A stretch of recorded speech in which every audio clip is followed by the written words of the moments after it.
8. Wartorn Fields.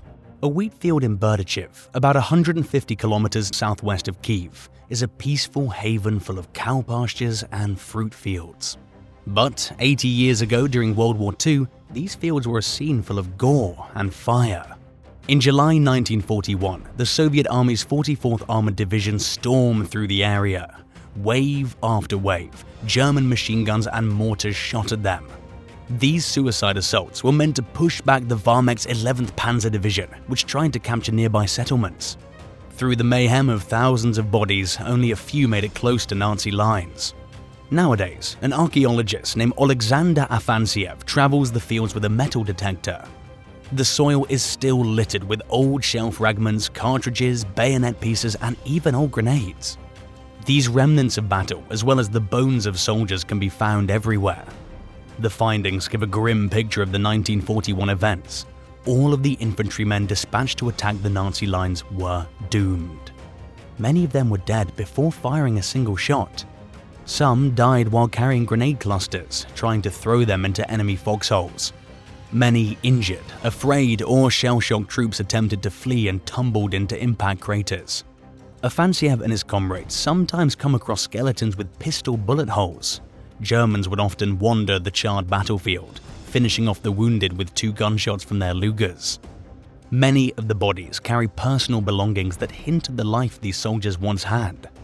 Water jars with scarcely legible writing or carvings, rotting sections of newspapers with poetry, basic handmade penknives, and more. Sadly, the identities are never found. Their dog tags 1941 have degraded and are illegible. No German soldiers have been found though. The Nazis gathered their fallen and buried them in Berdichev Center, where Adolf Hitler would later visit. Afansiev and his crew paid for the installation of a tiny memorial stone near the garden where they unearthed over 100 remains of Russian soldiers. It sadly has no names listed. 7. Higgins landing craft. A dwindling reservoir on the border of Nevada and Arizona has revealed a submerged World War II boat. The Higgins landing craft, which has been below the surface for quite some time, is now about halfway out of the water in Lake Mead.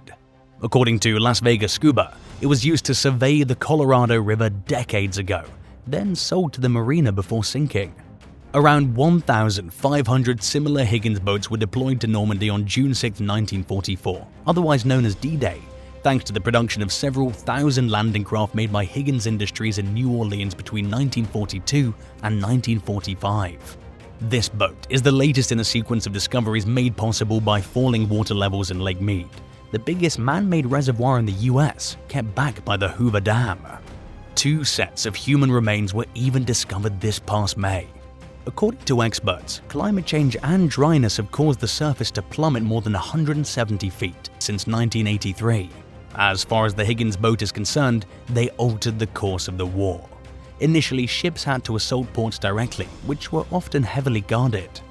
But armies could unload on a beach utilizing Higgins boats, giving them more possibilities for attacking positions. This also put a strain on the defending armies. Defenders had to cover more shoreline instead of focusing on only a few access points. These boats enabled Allied forces to deploy ashore in the Pacific and European theaters of World War II. This development saw a huge boost to Higgins Industries. In 1938, there were just 75 employees. By 1943, there were over 20,000. Higgins' staff was the city's first to be racially mixed. His personnel comprised undrafted white men, women, African Americans, the elderly, and those with disabilities. Everyone was paid the same amount based on their work grade. They reacted by breaking production records, producing over 20,000 boats before the conclusion of the war. So, not only did those boats revolutionize naval tactics, they broke down segregation barriers in the workplace. 6. USS Samuel B Roberts. According to ocean explorers, a US Navy destroyer escort that fought a Japanese fleet in the greatest naval battle of World War II has become the deepest wreck ever discovered. It was found in the waters of the Philippines. The USS Samuel B Roberts, sometimes known as the Sammy B, was discovered on a deep slope at 22,916 feet last month. That is 1,400 feet further than the USS Johnston, found last year by American navigator Victor Vescovo. Sammy B participated in the Battle of Samar and the final part of the Battle of Leyte Gulf in October 1944, when the Imperial Japanese Navy sustained its greatest loss of ships. They failed to remove US troops from Leyte, which they'd attacked before as part of the Philippines' independence. He revealed the new discovery in collaboration with EYOS Expeditions. It was an extraordinary honor to locate this incredibly famous ship, and by doing so, have the chance to retell her story of heroism and duty to those who may not know of the ship and her crew's sacrifice, Vescovo said. While attacking the force commanded by the battleship Congo, the destroyer escort sunk a Japanese heavy cruiser with a torpedo and severely damaged another vessel. It was brutally struck by the Congo and sank after exhausting almost all its ammo. 89 people died while 120 were saved, including the commander, Lieutenant Commander Robert W. Copeland. Copeland said there was no better honor than leading the troops who demonstrated such amazing bravery in marching into battle despite slim chances of survival. The explorer stated that before the discovery, historical accounts of the wreck's location were not precise. The hunt required the installation and operation of the furthest side-scan sonar ever built. The Sammy B is a sacred war burial that serves as a reminder to all Americans of the price paid by previous generations for the freedoms we enjoy today. 5. SS Iron Crown. When the submerged wreck of a ship torpedoed by the Japanese 80 years ago was found in the Bay Strait, it not only provided Bill Stewart with peace knowing where his father was buried, but it also led to a reconnection with his long-lost sister.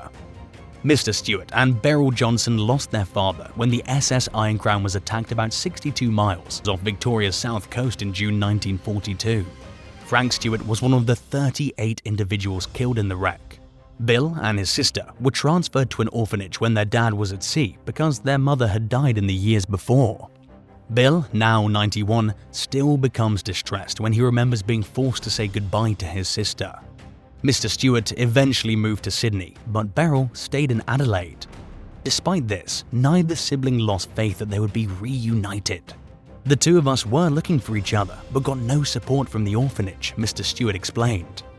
The wreck of the SS Iron Crown was found in April 2019 by the Hobart-based CSIRO research vessel Investigator, and a memorial service was conducted for the families of those who died aboard. The ship, which was roughly 330 feet long, was discovered upright and still fairly intact about 2,296 feet below the water's surface, according to authorities. According to Peter Harvey, a marine archaeologist, it was the only ship sunk by a torpedo in the state seas. On Merchant Navy Day, more than 50 descendants of the Iron Crown's crew gathered in Melbourne's Shrine of Remembrance for a memorial event. Mr. Stewart was placed in contact with Kylie Watson, a family member who would help him search for Beryl. She began looking for Miss Johnson right away. When all the proof led to Adelaide, they called local newspapers and placed an ad asking anyone with information on Beryl Johnson, previously known as Beryl Stewart, to come forth. She stepped forward, and the two have talked every day since their reunion last year. "I couldn't get into Bill's arms quick enough. We just hugged one another and we couldn't let each other go," Miss Johnson said in a touching recollection of that day. Hey, real quick, if you're new to the channel, welcome. What kind of videos would you like to see on American Eye? Tell us in the comments below and hit that subscribe button while you're at it. 4. Dog tags. A military ID tag, popularly known as dog tags, that was lost in Saipan during World War II has been discovered and will be returned to relatives of the original owner. In anticipation of the sewage and drainage project, which is being funded by the Northern Marianas Housing Corp, the IRP archaeological team found the World War II dog tag in San Jose. A background study by IRP employees found that the tag belonged to William Conrad Stoll Jr., a member of the United States Marine Corps Reserves, who served as a captain and executive officer of the Marines' 5th Amphibious Tractor Battalion in the World War II Battle of Saipan. The tag was discovered on the Real Invasion Beach, where Stoll fought for 3 days. He took part in the naval landings in Tinian and Iwo Jima after Saipan. He left the Marine Corps in 1962 with the rank of Lieutenant Colonel before retiring from service. He later died in 2008. At a meeting between IRP personnel and Rita Chong de la Cruz, a historic preservation officer, it was decided the tag should be given back to Stoll's family. Catherine Stoll-Bouchon, Stoll's daughter, decided to pass this relic on to her son, a Marine Corps veteran. Bouchon expressed her appreciation for IRP's efforts in investigating the history of the tag and bringing this discovery to the attention of her family. The tag will be returned to Bouchon and her family very soon. 3. Ashes of Nazi German victims. A mass gravesite containing the ashes of 8,000 individuals has been discovered near a former German World War II detention camp in Poland. The Institute of National Remembrance, IPN, discovered about 17.5 tons of human ashes near the old Soldau concentration camp, which is now the town of Dzialdowo. SS General Otto Rasch created and organized the camp, and by the time of the camp's closure in 1945, nearly half of the 30,000 prisoners had been murdered since it opened in 1939. The institute reported that they found 2 mass graves. One was 91 feet long and the other was 39 feet long.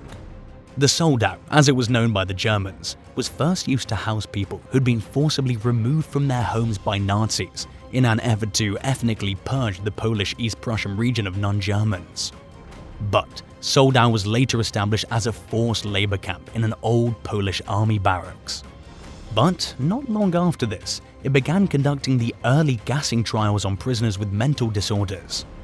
The people whose ashes are buried here were killed and robbed, stated Tomasz Jankowski of the IPN.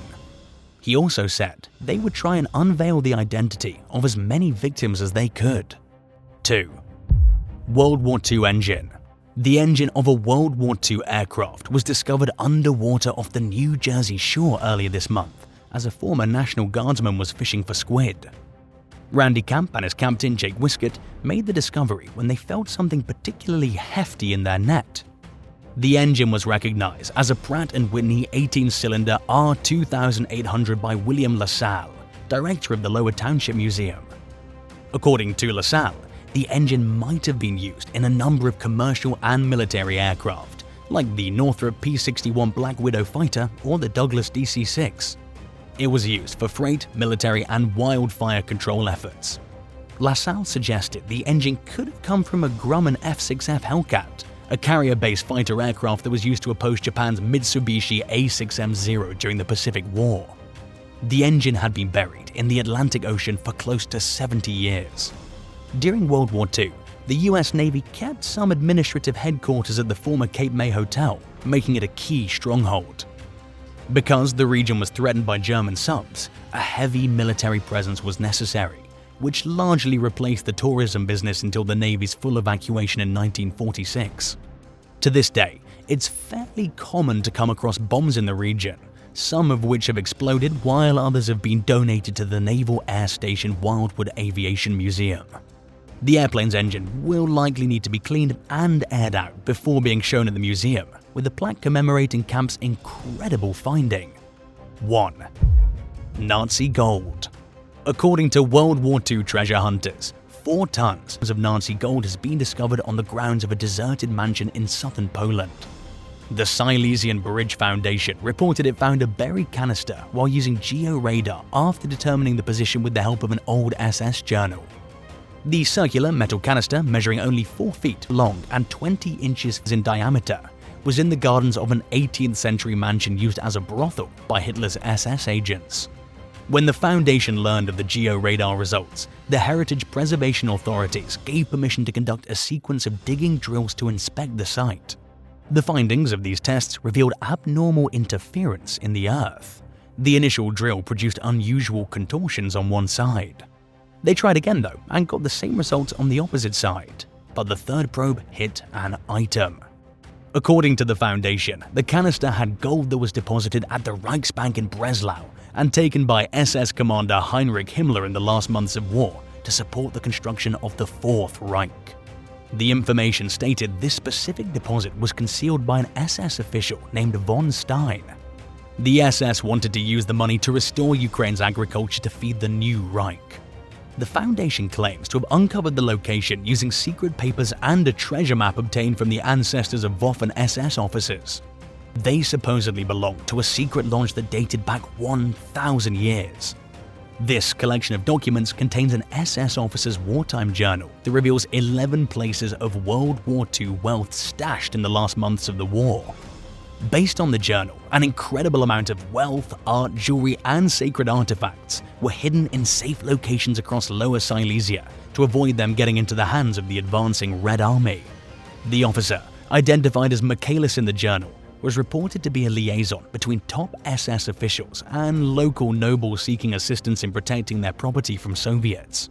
According to the Foundation, the diary belonged to a mysterious religious sect known as the Quedlinburgers.